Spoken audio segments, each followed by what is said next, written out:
Madam President. The senator from California.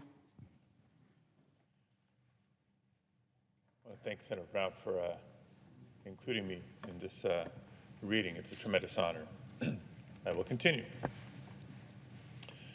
When I was suddenly catapulted into the leadership of the bus protest in Montgomery, Alabama a few years ago, I felt we would be supported by the white church. I felt that the white ministers, priests, and rabbis of the South would be amongst our strongest allies. Instead, some have been outright opponents, refusing to understand the freedom movement and misrepresenting its leaders. All too many others have been more cautious than courageous and have remained silent behind the anesthetizing security of stained glass windows. In spite of my shattered dreams, I came to Birmingham with the hope that the white religious leadership of this community would see the justice of our cause and, with deep moral concern, would serve as the channel through which our just grievances could reach the power structure. I had hoped that each of you would understand, but again, I have been disappointed. I have heard numerous Southern religious leaders admonish their worshipers to comply with a desegregation decision because it is the law. But I have longed to hear white ministers declare, follow this decree because integration is morally right and because the Negro is your brother. In the midst of blatant injustices inflicted upon the Negro, I have watched white churchmen stand on the sideline and mouth pious irrelevancies and sanctimonious trivialities.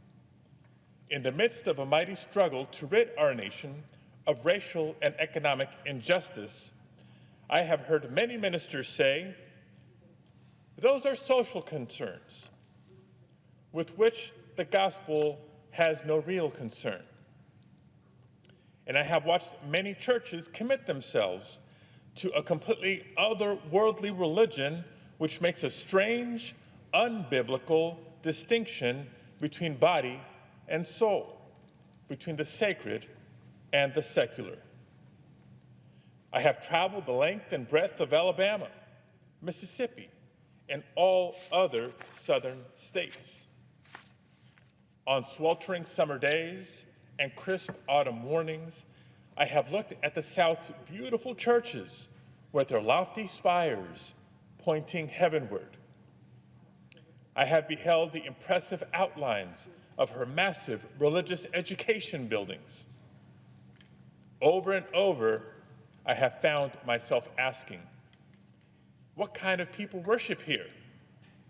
Who is their God? Where were their voices when the lips of Governor Barnett dripped with words of interposition and nullification? Where were they when Governor Wallace gave a clarion call for defiance and hatred?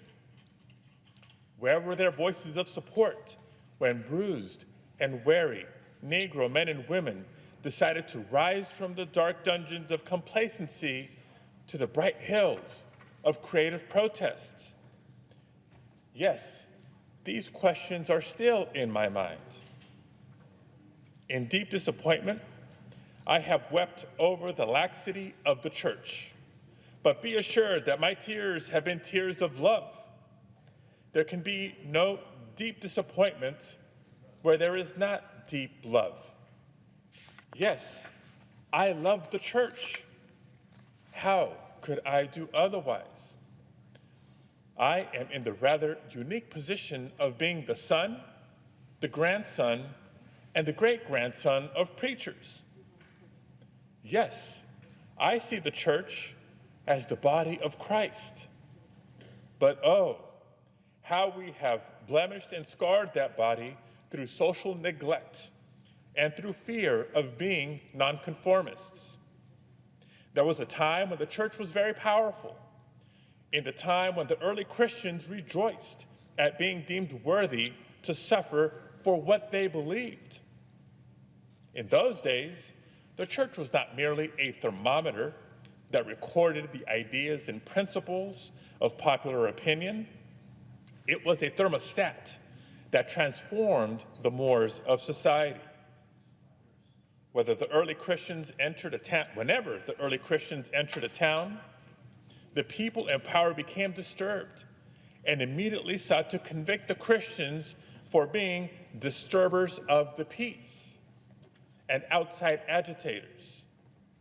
But the Christians pressed on in the conviction that they were a colony of heaven, called to obey God rather than man.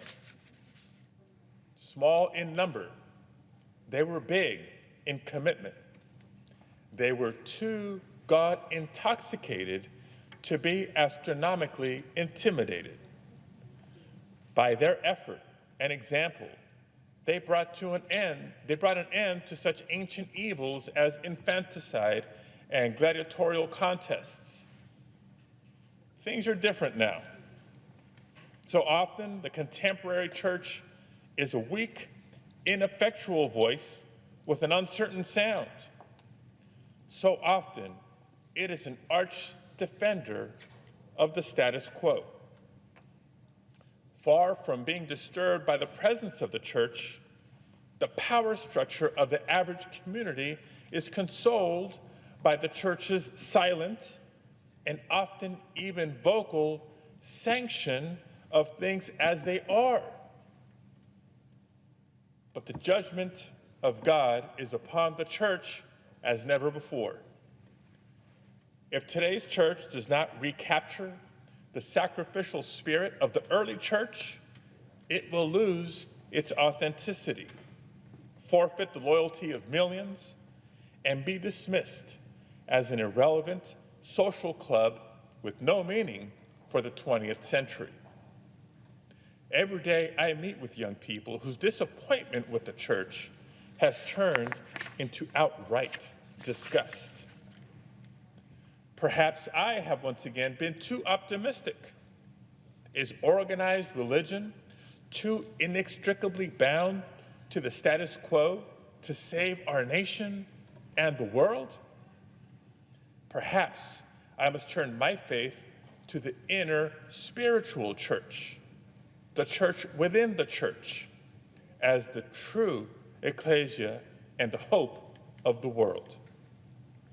But again, I am thankful to God that some noble souls from the ranks of organized religion have broken loose from the paralyzing chains of conformity and joined us as active partners in the struggle for freedom.